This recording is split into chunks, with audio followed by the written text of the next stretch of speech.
Welcome to S6 TV Telugu news బులెటిన్ల ముందుగా headlines.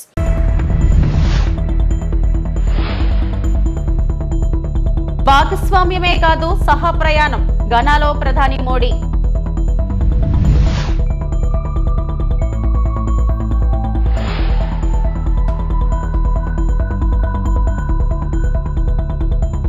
కుప్పంలో డిజిటల్ నర్వ్ సెంటర్ ను ప్రారంభించిన సీఎం చంద్రబాబు.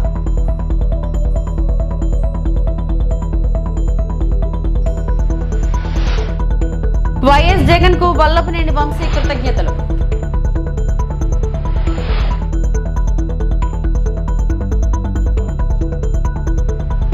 ఘనా అభివృద్ధి ప్రయాణంలో భారత్ కేవలం భాగస్వామి మాత్రమే కాదని సహా ప్రయాణం సాగిస్తున్నదని ప్రధాని నరేంద్ర మోడీ పేర్కొన్నారు. ప్రధాని తన 5 రోజుల పర్యటనలో భాగంగా పశ్చిమ ఆఫ్రికాలోని ఘానాకు చేరుకున్నారు.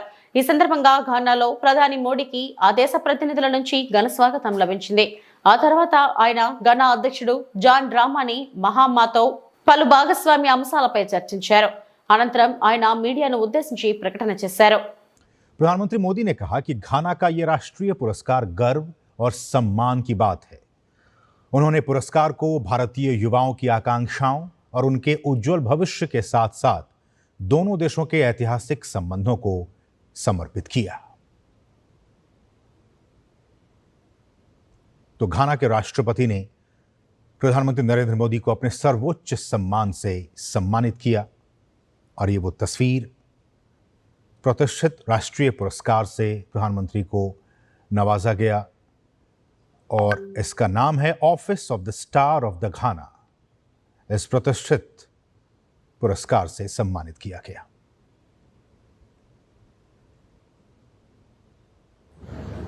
राष्ट्रपति जी द्वारा घाना के राष्ट्रीय award the officer of the order of the star of घाना से सम्मानित किया जाना मेरे लिए अत्यंत गर्व और सम्मान की बात है. मैं राष्ट्रपति महामा जी, घाना सरकार और घाना के लोगों का हृदय से आभार प्रकट करता हूं. मैं इस सम्मान को 140 करोड़ भारतीयों की ओर से विनम्रता के साथ स्वीकार करता हूं. यह सम्मान ఆరోగ్యాంధ్రే లక్ష్యంగా రాష్ట్రంలోని తొలిసారిగా కుప్పంలో ఏర్పాటైన డిజిటల్ నర్వ్ సెంటర్ ను సీఎం చంద్రబాబు ప్రారంభించారు. కుప్పం నియోజకవర్గంలోని 13 ప్రాథమిక ఆరోగ్య కేంద్రాలు, 92 విలేజ్ హెల్త్ సెంటర్లను అనుసంధానిస్తూ Tata group, Bill Gates foundation సంయుక్తంగా డిజిటల్ నర్వ్ సెంటర్ ఏర్పాటు చేశాయి. వ్యక్తిగత వైద్య రికార్డులను డిజిటలైజ్ చేసి వర్చువల్ గా రోగికి వైద్య నిపుణుల్ని అందుబాటులోకి తీసుకొచ్చే వెసులుబాటు కల్పించారు. వాటి గురించి టాటా గ్రూప్ ప్రతినిధులు వైద్య ఆరోగ్య శాఖ కార్యదర్శి కృష్ణబాబు సీఎం కు వివరించారు. కుప్పంలో మొదలైన డిజిటల్ నర్వ్ సెంటర్ సేవలు 2వ దశలో చిత్తూరు జిల్లాకు, 3వ దశలో రాష్ట్ర వ్యాప్తంగా విస్తరించనున్నారు. ఈ అధునాతన సేవలు ప్రారంభోత్సవం సందర్భంగా కుప్పం నియోజకవర్గంలోని ప్రాథమిక ఆరోగ్య కేంద్రాల సిబ్బందితో వర్చువల్ గా మాట్లాడారు. ఈ సేవలను చిత్తశుద్ధితో అమలు చేసి దేశానికి ఆదర్శంగా నిలవాలని మార్గనిర్దేశం చేశారు. So we are going to special letter after the training and certificates. Everybody is trained fully for 3 months. Me designation ఏంటమ్మా? సార్ నా పేరు ఎన్ గంగామణి సార్. నేను ఇంతకుముందు బైపాలెం పిఎస్లో సిహెచ్ఓగా వర్క్ చేస్తున్నాను సార్. నేను ఇక్కడ కోఆర్డినేటర్గా వచ్చున్నాను సార్. ప్రతి విలేజ్ సెక్రటేరియట్ కి ఒక బిఎస్సి నర్సింగ్ గ్రాడ్యుయేట్ ని మనం తీసుకున్నాం సార్. సిహెచ్ఓ అని, కమ్యూనిటీ హెల్త్ ఆఫీసర్ అని. సో వాళ్ళల్లో కొంతమందిని, అంటే మనం 5000 అయితే కనుక మనం తక్కువ పాపులేషన్ కి ఉన్నారు కాబట్టి కొంతమందిని రీఆర్గనైజ్ చేసి ఇక్కడ తీసుకొచ్చాము. వాళ్ళకి ట్రైనింగ్ సైడ్ నుంచి ఇప్పించి. ఇప్పుడు మ్యాన్ పవర్ ఎంతవరకు ఉంది మీకు? వీళ్ళందరినీ కానీ రీఆర్గనైజ్ చేస్తే ఎంతవరకు మ్యాన్ పవర్ సరిపోతుంది? టోటల్ గా మనకి ఎంటైర్ స్టేట్ లో కనుక ఇది చేయాలంటే అప్రాక్సిమేట్ గా ఒక 2000 మెంబర్స్ కావాలి సార్. 1500 to 2000 అడిషనల్ ఈ స్టాండర్డ్స్ ప్రకారం. సో మనకి 10,032 మంది ఉన్నారు సార్ మన సిహెచ్ఓలు. వాళ్ళని ఇప్పుడు రీఆర్గనైజ్ చేస్తే 7,500 ఏదైతే మనం విలేజ్ సెక్రటేరియట్స్ లో రీఆర్గనైజ్ చేస్తున్నామో సేమ్ సిస్టమ్ లో 5,000 కి ఒక సబ్ సెంటర్ సార్. మనకు ఇప్పుడు 3,200 ఉన్నారు ఒక్కొక్క సబ్ సెంటర్ కి. అందుకని వాటిని ఆప్టిమం లెవెల్లో కనుక మనం రీఆర్గనైజ్ చేస్తే ఈ 2000 మెంబర్స్ ని మనం ఇలా ట్రైన్ చేసి ఉపయోగించుకుంటే వర్కౌట్ చేయాలి. 8 super specialist now Nori Dattatreya I appointed as advisor. Like that for cancer. We can make one doctor who is specialist. You can take higher level, national, international knowledge syncing with that. Then they will execute down below. We will have a target approach. Vijayawada camp కార్యాలయంలో Uttarandhra irrigation ప్రాజెక్టులపై మంత్రి doctor Nimmala Ramanaidu సమీక్ష నిర్వహించడం జరిగింది. ఈ సమీక్షలో irrigation advisor Venkateswara Rao, ENC Narasimha Murthy మరియు ఆయా ప్రాజెక్టుల సీఈలు, ఎస్ఈలు, ఇతర ఉన్నతాధికారులు పాల్గొన్నారు. అవి కూడా మేము పంపిస్తామని చెప్పారు. వెయిట్ చేసేసి ఇప్పుడు ఇదేంటి బీఆర్ఆర్ వంశధార ఇది బ్యాలెన్స్ అకౌంట్ ఇంకా 188 రిలీజ్ చేయాలండి. 170 వర్క్స్ ల్యాండ్ ఎక్విజిషన్. ఇప్పుడు ప్రజెంట్ 20,000 ఎకరాల ఆయకట్టుకు వస్తుంది. 1.5 lakh పాపులేషన్ ప్రజెంట్ బెనిఫిషియరీ. దేనిదరగా మనకి ఏంటి ఈ 170 కోట్లు 188 కోట్లు ఖర్చు పెడితే ఇంకా 20,000 ఎకరాలకు వస్తుందా? ఏంటి అంత డిఫరెన్స్ ఏంటి? మనం అంత ఖర్చు పెడితే 20,000 వచ్చింది. ఇది కరెక్టేనా? క్రిటికల్ బ్యాలెన్స్ 188 కోర్స్ ఖర్చు పెడితే 20,000 ఆయకట్టుకోవచ్చు.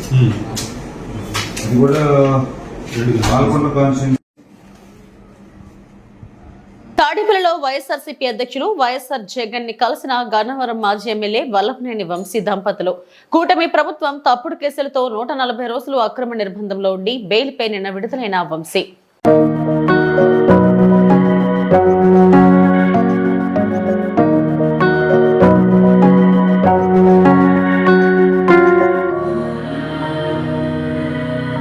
బుచ్చిరెడ్డిపాలెం పట్టణంలోని 6-7 వార్డుల్లో సుపరిపాలన తొలి అడుగు ఇంటింటికి తెలుగుదేశం కార్యక్రమాన్ని ఎమ్మెల్యే వేమిరెడ్డి ప్రశాంతిరెడ్డి నిర్వహించారు. ఈ కార్యక్రమంలో ముఖ్య అతిథిగా ఎంపీ వేమిరెడ్డి ప్రభాకర్ రెడ్డి పాల్గొని ప్రతి ఇంటికి వెళ్లి ప్రభుత్వం అమలు చేసిన సంక్షేమ పథకాల గురించి ఆరా తీశారు. ఎమ్మెల్యే, ఎంపీ పనితీరు ఎలా ఉందని అడిగి తెలుసుకున్నారు. ఈ సందర్భంగా ఎమ్మెల్యే వేమిరెడ్డి ప్రశాంతిరెడ్డి మాట్లాడుతూ మాజీ ఎమ్మెల్యే నల్లపిరెడ్డి ప్రసన్న కుమార్ రెడ్డి అవినీతిలో పీహెచ్డీ చేశారని ధ్వజమెత్తారు. నాకు రాజకీయాల్లో అనుభవం లేకపోయినా నీతి నిజాయితీలో పీహెచ్డీ చేశారని చెప్పారు. గతంలో గ్రావెల్ తవ్వి నియోజకవర్గాన్ని ధ్వంసం చేశారని విమర్శించారు. నాడు ప్రసన్నతో ఉన్న నాయకులు ఆయనకు ముడుపులు చెల్లించుకోలేక తమ వద్దకు వస్తున్నారన్నారు. కూటమి ప్రభుత్వంలో రాష్ట్రం అభివృద్ధి చెందుతుందని తెలిపారు.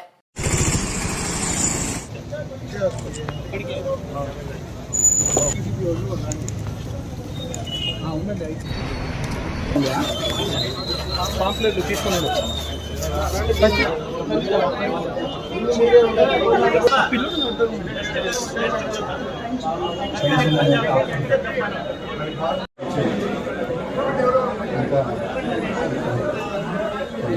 పిల్లలు ఉన్నారా?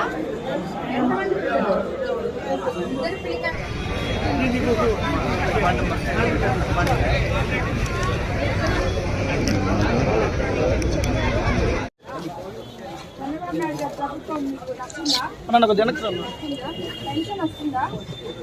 ప్రతి ఒక్కటి ఎక్కడ అతను చేయబడితే, ఒక కాంట్రాక్ట్ లో చేయబడితే, ఒక రియల్ ఎస్టేట్ లో చేయబడితే, ఒక ఇళ్ల స్థలాల దగ్గర మట్టి చేయబడితే, నువ్వు ఎక్కడ చేయబడితే అక్కడ అవినీతి.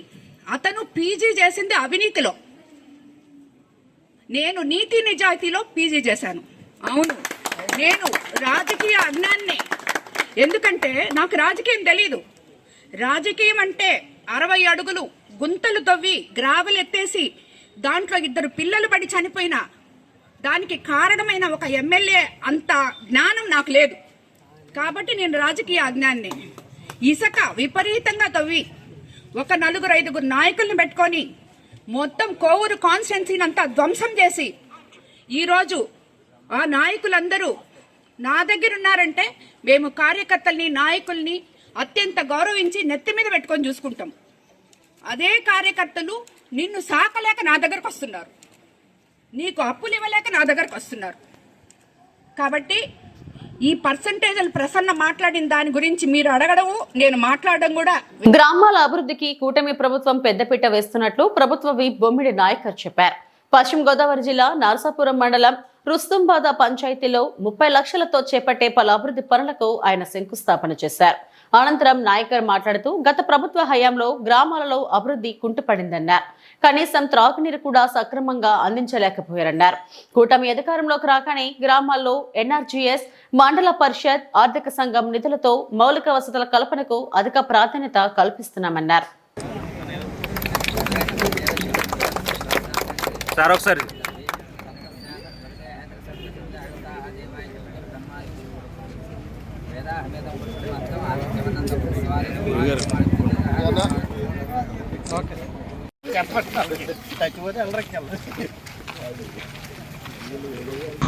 అందరికీ నమస్కారం అండి.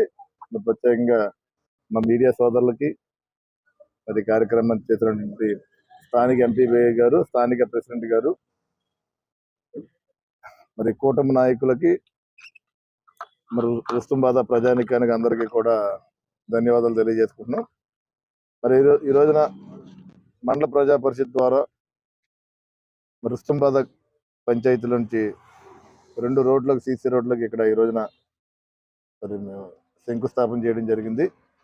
మరి 15 లక్షలతో ఒక రోడ్డు, అదేవిధంగా 15 లక్షలతో ఇంకో రోడ్డు కూడా రెండు రోడ్స్ ఇవ్వాలి. ఇక్కడ మేము అందరూ కూడా శంకుస్థాపన చేస్తాం.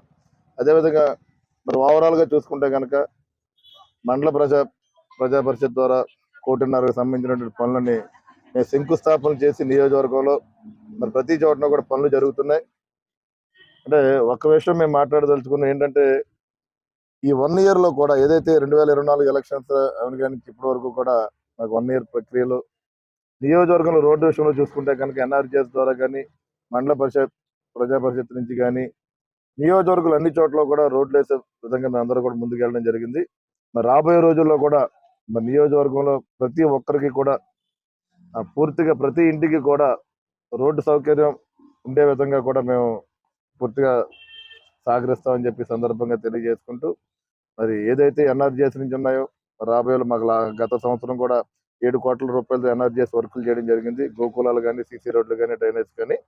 మరి ఈ సంవత్సరంలో కూడా మరి దాదాపు మాకు 7 కోట్ల రూపాయలతో అన్ని చోట్ల కూడా నియోజకవర్గాన్ని ప్రతి పంచాయతీని కూడా ఎక్కడ కూడా పార్షియాలిటీ లేకుండా ఎక్కడైతే బాగోలేదు, ఎక్కడైతే మనం డెవలప్మెంట్ చేయాలో దాని మీద చూసి ప్రతి పంచాయతీకి మన నిధులు కేటాయించి అక్కడ డెవలప్మెంట్ చేస్తామని చెప్పి సందర్భంగా తెలియజేస్తాం. అదే కాకుండా ఎంపీ గారి ల్యాండ్స్ నుంచి కూడా బరెల్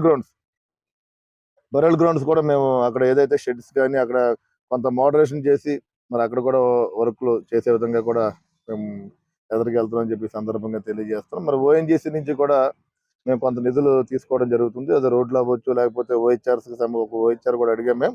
అదేవిధంగా బరెల్ గ్రౌండ్స్ కూడా కొంత నిధులు మరి ఓఎన్జీసీ టీం, అదేవిధంగా సురేష్ గారు కూడా ఉన్నారు, ఆయన ద్వారా కూడా ఓఎన్జీసీ నుంచి అడిగి మన నియోజకవర్గానికి మరి డెవలప్ విషయంలో కూడా ప్రతి ఒక్కరిని కూడా మనం ఇన్వాల్వ్ చేసి, మనకి ఏంటంటే కావాల్సిన అభివృద్ధి కావాలి కాబట్టి దాని దృష్ట్యా మరి కూటమి ప్రభుత్వం ముందుకెళ్తుందని చెప్పి సందర్భంగా తెలియజేసుకుంటూ మరి ఈ కార్యక్రమం ప్రతి ఒక్కరికి కూడా ధన్యవాదాలు తెలుస్తున్నాను.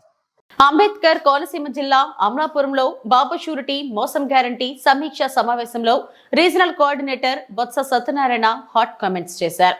బాబు షూరిటీ మోసం గ్యారంటీ క్యూఆర్ కోడ్ ను ఆవిష్కరించిన బొత్స, చంద్రబాబు నాయుడు ఎన్నికల ముందు ఇచ్చిన హామీలు క్యూఆర్ కోడ్ స్కాన్ చేస్తే వస్తాయి. వీటిని వైసీపీ కార్యకర్తలు ప్రజల వద్దకు తీసుకెళ్లి చంద్రబాబు చేసిన మోసాన్ని వివరించాలి. చంద్రబాబు ప్రజలకు ఇచ్చిన హామీలను ఏ విధంగా మోసం చేశాడో ప్రజలకు తెలియజేయడం కోసమే బాబు షూరిటీ మోసం గ్యారంటీ కార్యక్రమం డిజిటల్ స్క్రీన్ పై ప్లే చేయించి చూపించిన మాజీ మంత్రి బొత్స సత్యనారాయణ, భవిష్యత్ గ్యారంటీ అనే బాండ్ పేపర్ ను చంద్రబాబు, పవన్ కళ్యాణ్ సంతకాలతో ప్రజలకు పంచిపెట్టారని, ఇప్పుడు ఆ హామీలను విస్మరించి మోసం చేశారని ఆరోపించిన బొత్స, తాట తీస్తామంటాడు పవన్ కళ్యాణ్. ఎవరి తాట తీస్తారు? తాటాకు చప్పళ్లకు భయపడేవారు ఎవరూ లేరు. పవన్ కళ్యాణ్ బెదిరింపులకు భయపడేవాడు ఎవడూ లేడు. ప్రజలకు ఇచ్చిన హామీలను అమలు చేయకపోతే మెడలు వంచి తీరుతాం. పండించిన పంటలను కొనే నాథుడు లేడు. గ్రామాలకు వెళ్లి చంద్రబాబు మోసాలను ప్రజలకు వివరించాలి. శాసనమండలి సాక్షిగా మంత్రి నారా లోకేష్ అన్నదాత సుఖీభావ పథకం ఏప్రిల్, మే నెలల్లో అమలు చేస్తామని చెప్పినా ఇంతవరకు అమలు చేయలేదని వీడియో ప్లే చేసి చూపించిన బొత్స, హామీలు అమలు చేయాలని డిమాండ్ చేస్తే కేసులు పెడతారా? స్వాతంత్రం వచ్చాక ఇటువంటి పోకడలు చూడలేదు. కూటమి ప్రభుత్వం దీపం ఉన్నప్పుడే ఇల్లు చక్కబెట్టుకోవాలన్నట్టుగా మారింది. అధికారంలో ఉన్నవారు ఇసుకను దోచుకుంటున్నారు. ఉచిత ఇసుక అని చెబుతూ ఇసుక దొరికే రావులపాలెం అధిక ధరకు కొనుక్కోవాల్సి వస్తుందని మాజీ మంత్రి బొత్స సత్యనారాయణ అన్నారు.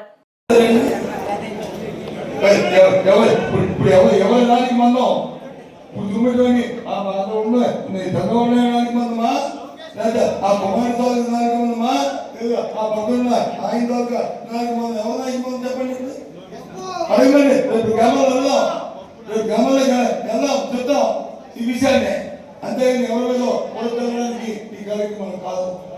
అందుకే ఈ కార్యక్రమం పెట్టారు. జగన్ గారు మీరు ఉన్న 7 ఉన్నారు ఇక్కడ కోఆర్డినేటర్. ఈ సమావేశం అయిన తర్వాత 7 కోఆర్డినేటర్ 7 డేట్స్ తీసుకోండి.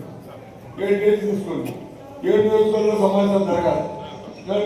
సమావేశం జరగాలి. సర్పంచ్ దగ్గర నుంచి ఎంపీ దగ్గర నుంచి అందులో సమావేశం రావాలి. వాళ్ళందరికీ ఈ కార్యక్రమం చూపండి. ఈ కార్యక్రమం చెప్పండి. వాళ్ళు చెప్పినే చెప్పండి. ఇంకే ప్రజలు తీసుకొని చెప్పండి.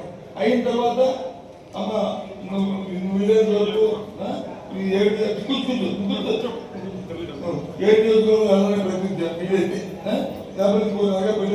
ఆ దోస్తాలు ఫోన్ మాట్లాడి చూస్తే అయిన తర్వాత ఆ నియోజకవర్గంలో మీ ఇన్ఛార్జ్ కంపల్సరీ మీకు ఎన్ని మండలాలు ఉన్నాయో అన్ని మండలాల్లో సమావేశాలు పెట్టాలి.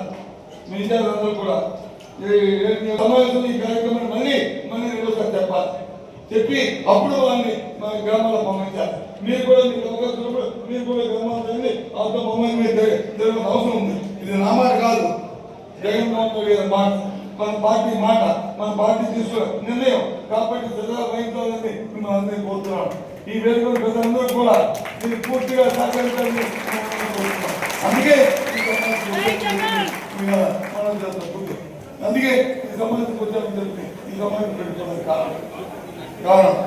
దయచేసి అందరూ కూడా, ఎందుకంటే ఇలాంటి భాస్కరాన్ని ఇలాంటి మాయమాటలు చెప్పిన వాళ్ళని ఇది రాజకీయానికి తగ్గలేదు.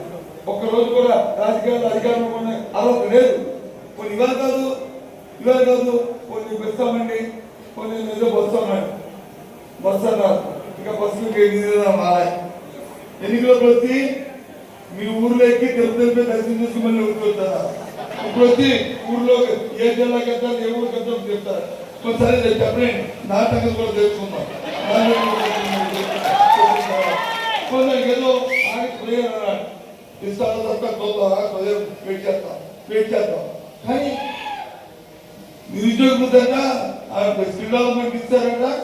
దాంతో అందరికి ఉద్యోగం వచ్చాయంటే 3,000 రూపాయలు ఇవ్వగలక. ఇదే చదువులండి. మరి సివిల్స్కి వచ్చి P4 అండి. P4 ఏంటిది? అవును, ఎప్పటి నుంచో మన తాతల దగ్గర నుంచి ఎవరైనా ఊళ్ళో అవకాశం ఉంటే, కొద్దిగా స్వాతంత్రుడు ఉంటే, ఒక పేదవాడు వస్తే ఆ పేదవాడికి వచ్చి ఉండి అని చదివి మంత్రి గారు లోకేష్ పెడతా నేను చెప్తాడు. ఆయన కూడా చేస్తాడు.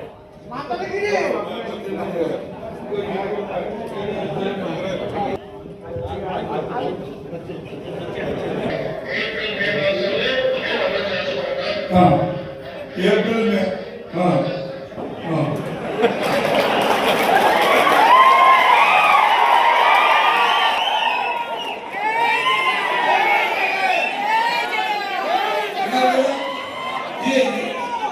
ఈ విషయాన్ని గ్రామాలు చెప్పండి. ఈ వీడియోని గ్రామాలు చెప్పండి. ఏప్రిల్ మే మాసంలో శాసనమండలి సాక్షిగా మా అందరి రోజులు మా తలలో ఉట్టేసి జగన్ రెంటపాళ్ల పర్యటనలో మృతి చెందిన సింగయ్య భార్య సంచలన వ్యాఖ్యలు. నా భర్తను అంబులెన్స్ లో ఎవరో ఏమో చేశారు, అందుకే చనిపోయి ఉంటాడని మాకు అనుమానంగా ఉంది. చిన్న గాయాలకి మా ఆయన ఎలా చనిపోతాడు? సింగయ్య చనిపోయాక మంత్రి లోకేష్ మనుషులు 50 మంది మా ఇంటికి వచ్చి మమ్మల్ని ఇబ్బంది పెట్టారు. అప్పటి వరకు బాగా మాట్లాడిన వ్యక్తి అంత సడన్ గా ఎలా చనిపోతాడు? కొందరు వైసీపీ వాళ్ళు ఆటోలో ఆసుపత్రికి తీసుకెళ్దామంటే వద్దని అంబులెన్స్ లోనే తీసుకెళ్లారు అని చీలి సింగయ్య భార్య తెలిపారు. నా పేరు లూద్ మేరీ, మా ఊరు వెంగళాయపాలెం. నా భర్త పేరు చీలి సింగయ్య. అతను జగనన్న గారు వస్తున్నారని చూడటానికి వెళ్ళారు. అది యాక్సిడెంట్ అయితే అక్కడ కారు తగిలిందని అన్నా అయింది. మాకు మరి నేను కూడా జగనన్న గారిని చూడటానికి నల్లపాడ దగ్గరికి వెళ్ళాను. వెళ్తే మాకు ఫోన్ చేశారు. ఫోన్ చేస్తే మేమేమన్నా అక్కడి నుంచి హాస్పిటల్కి బాగానే ఉన్నారు, బాగానే మాట్లాడారు. మా పిల్లలు 2 పిల్లలని చెప్పారు, మా ఊరు పేరు చెప్పారు, మా మామయ్య పేరు చెప్పారు, మాకు నా పేరు కూడా చెప్పారు. మరి హాస్పిటల్ తీసుకెళ్ళారు. ఫోన్ చేయగానే మేము వెళ్ళాము. అంబులెన్స్లో ఏమైందో మాకు డౌట్గానే ఉంది. అంబులెన్స్లో ఏమన్నా చేశారేమోనని. అది జగనన్న గారంటే మాకు చాలా అభిమానం. కానీ మమ్మల్ని ఎంతమందో వచ్చి ఇబ్బంది పెట్టినా కానీ మేము ఆయన గురించి మాకు అండగా ఉన్నారని జగనన్న గారు. మేము వాళ్ళకి ఏది కూడా మేము చెప్పలేదు వాళ్ళకి. ఎందుకంటే మాకు సాయం చేసే నాయకుడు, మా అభిమానం ఉన్న నాయకుడు ఆయన. ఏమని చెప్పారమ్మా మీ దగ్గరికి వచ్చి? ఏమని చెప్పారు? ఎవరు వచ్చారు, ఏం చెప్పని పోలీసులు గారు వచ్చి వేధించారు, ఏమని వాళ్ళు అడిగారు?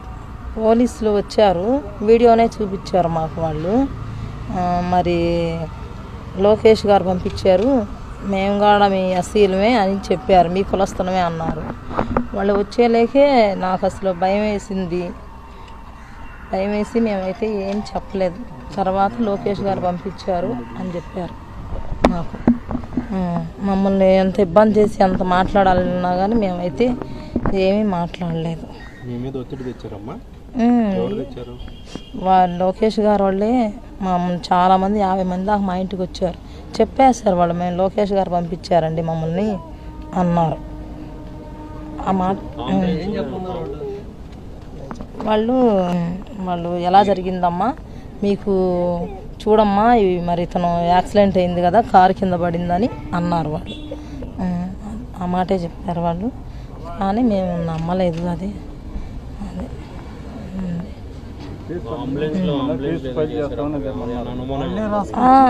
అంబులెన్స్లో మరి బాగానే మాట్లాడాడండి. ఇన్ని మాట్లాడిన ఆయన మరి చిన్న దెబ్బలే తగిలినాయి చేతికి. ఇక్కడ తప్పనిచ్చి ఎక్కడా దెబ్బ తగలలేదు. మరి ఎక్కడా దెబ్బ తగలినప్పుడు అతను ఎందుకు చనిపోతాడు? చనిపోయే అవకాశం కూడా లేదు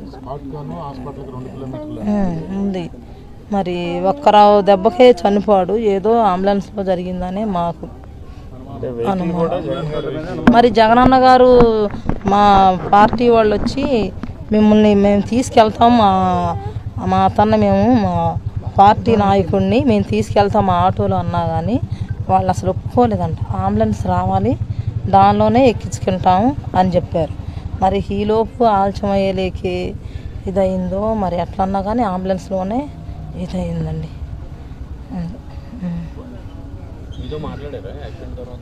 లేదండి, ఫోన్ నెంబర్ ఇచ్చారు మా అల్లుడిది, మా తమ్ముడే.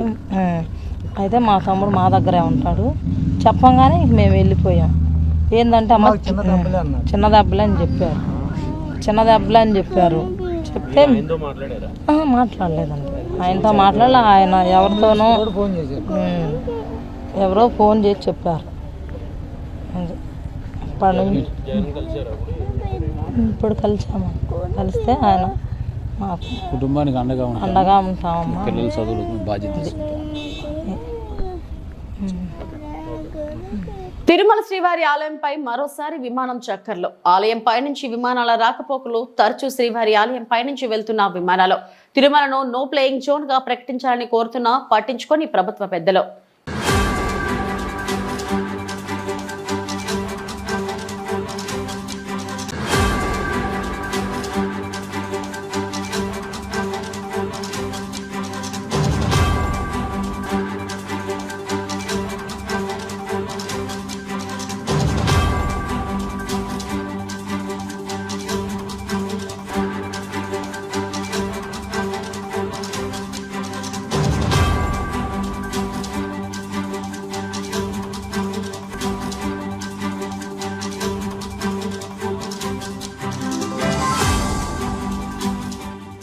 ఇవి ఇప్పటివరకు నా బులెటిన్ అప్డేట్స్. నమస్తే.